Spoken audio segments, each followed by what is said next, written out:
Lamarannya ditolak karena miskin. Ucapan pemuda ini membuat orang tua si gadis merinding. Begini ceritanya. Sang gadis adalah seseorang yang telah disukainya sejak masih di bangku SMA.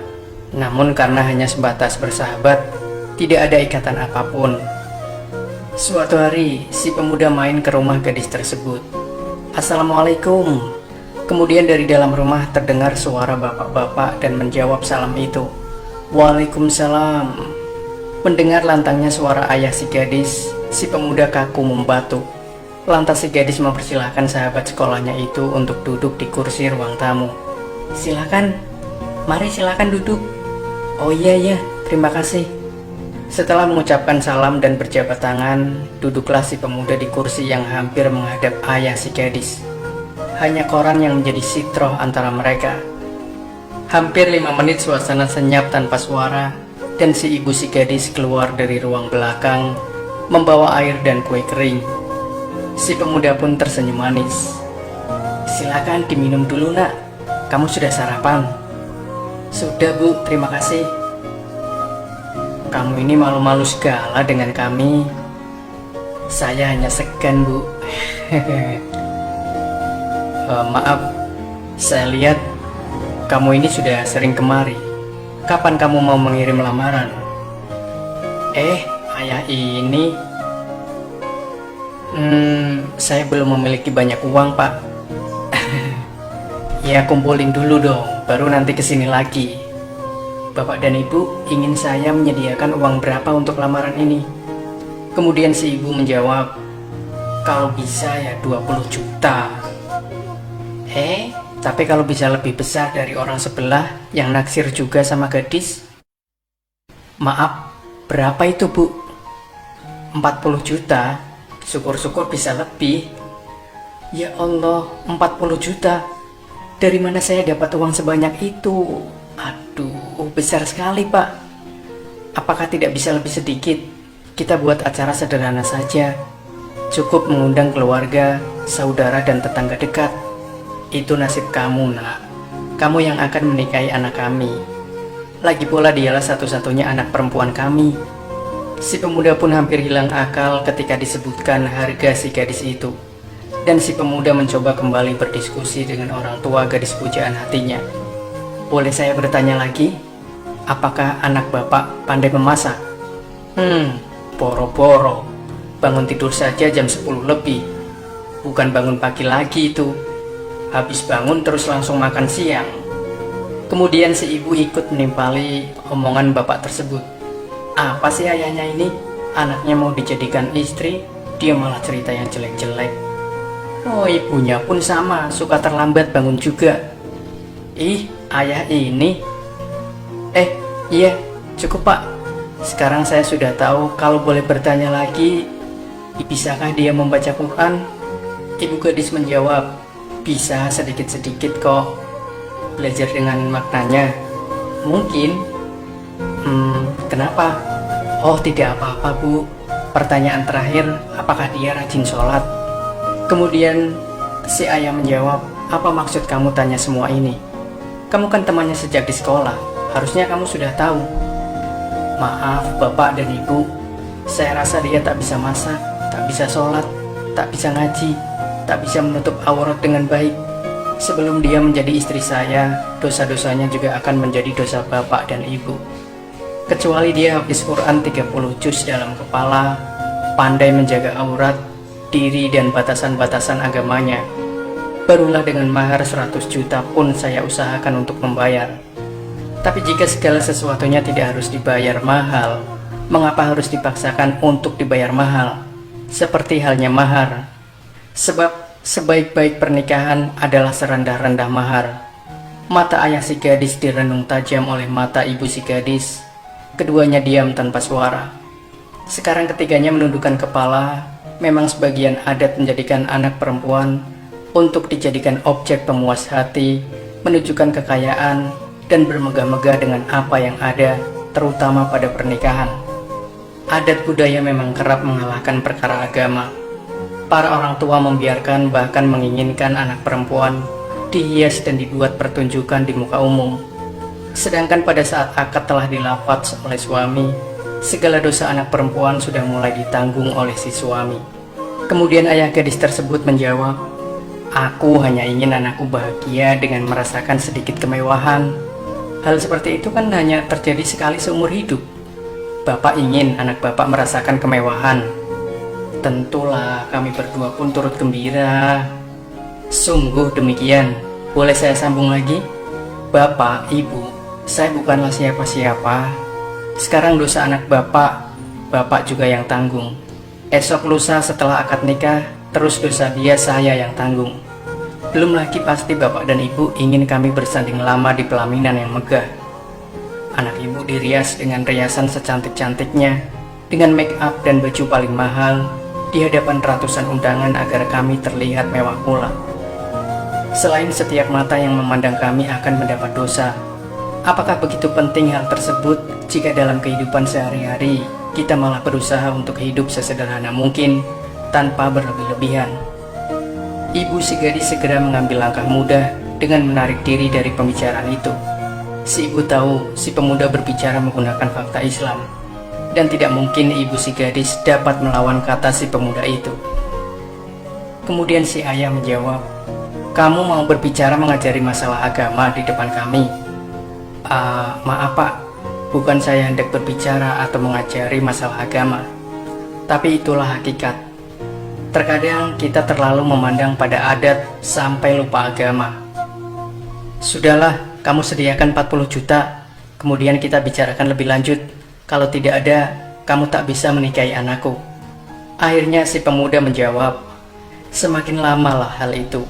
Mungkin di umur saya 30 atau lebih, saya baru bisa mengumpulkan uang tersebut dan bisa masuk meminang anak bapak. Baiklah, kalau memang bapak berharap tetap demikian, maka izinkan saya berzina dengan anak bapak."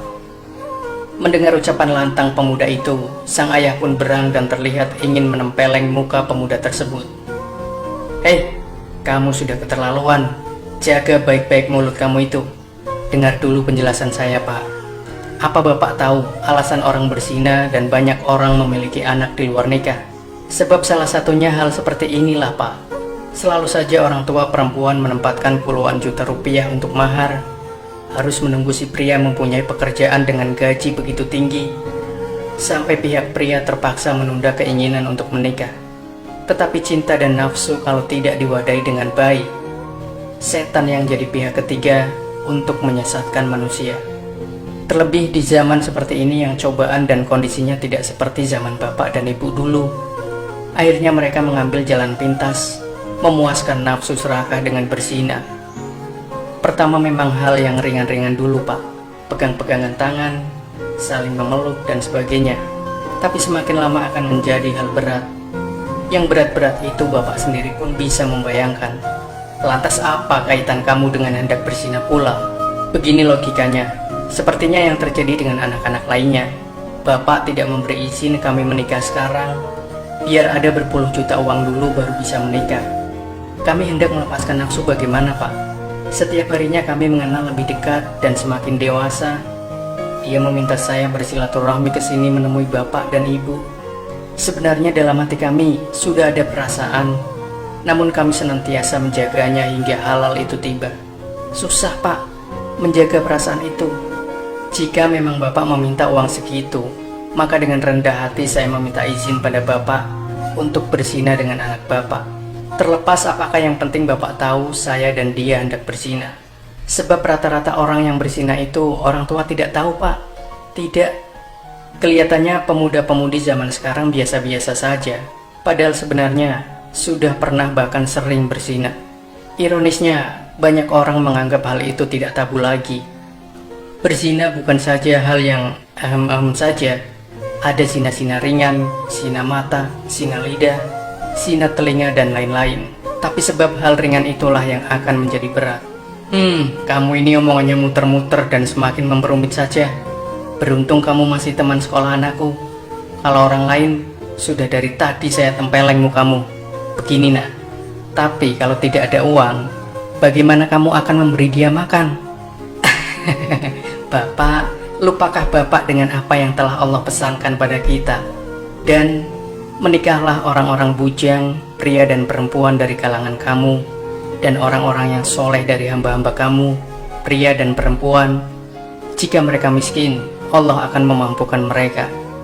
Sesungguhnya karunia Allah maha luas, rahmat dan karunia-Nya lagi maha mengetahui. Quran Surat An-Nur ayat 32. Apakah kita tak yakin dengan apa yang Allah janjikan? Bapak dan ibu juga pernahlah menjadi muda.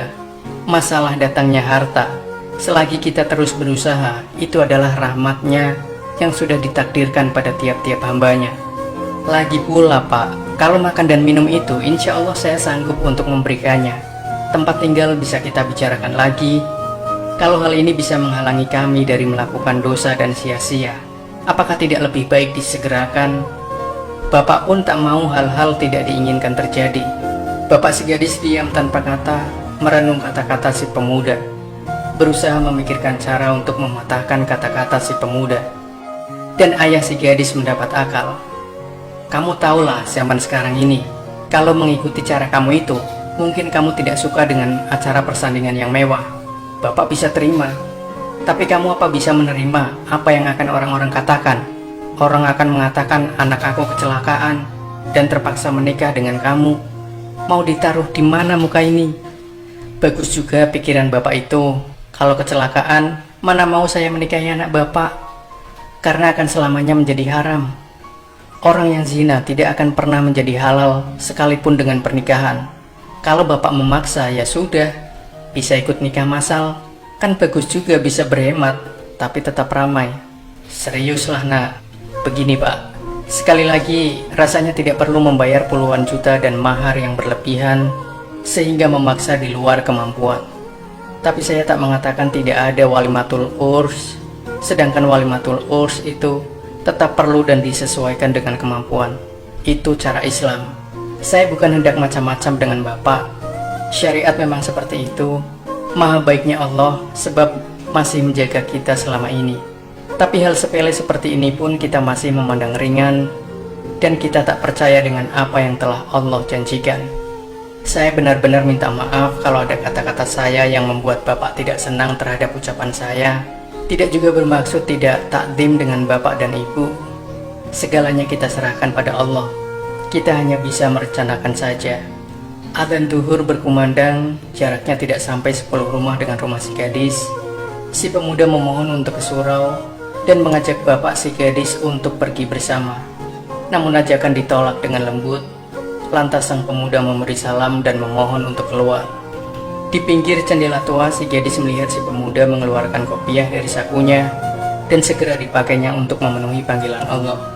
Sedang si gadis yang sedari tadi berdiri di balik tirai bersama ibunya, meneteskan air mata mendengar curahan kata-kata si pemuda terhadap ayahnya. Kerudung lebar pemberian si pemuda sebagai hadiah padanya yang lalu digenggam erat. Ibu si gadis juga meneteskan air mata melihat pada perilaku anaknya. Segera ibu dan si gadis ke ruang tamu menghadap ayahnya. Apa yang anak itu katakan benar. Kita ini tak pernah memperhatikan syariat-syariat agama selama ini. Terlalu melihat dunia, adat, dan apa kata orang. Padahal mereka tak pernah juga peduli pada kita. Entahlah, ayah tak tahu. Begitu keras yang anak itu katakan tadi. Terserah kamu aja nak, mau diterima atau tidak.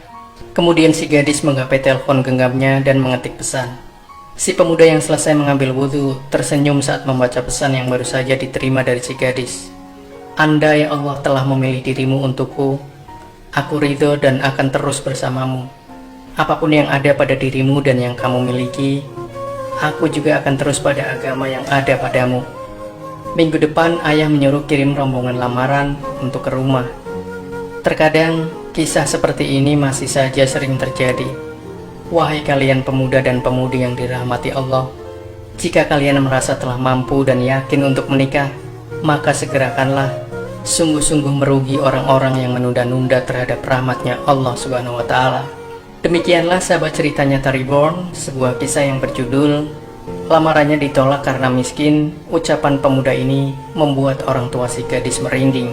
Semoga kisah ini menginspirasi dan bermanfaat untuk Anda. Sampai jumpa lagi di kisah yang menarik lainnya bersama channel Cerita Nyata Reborn. Wassalamualaikum.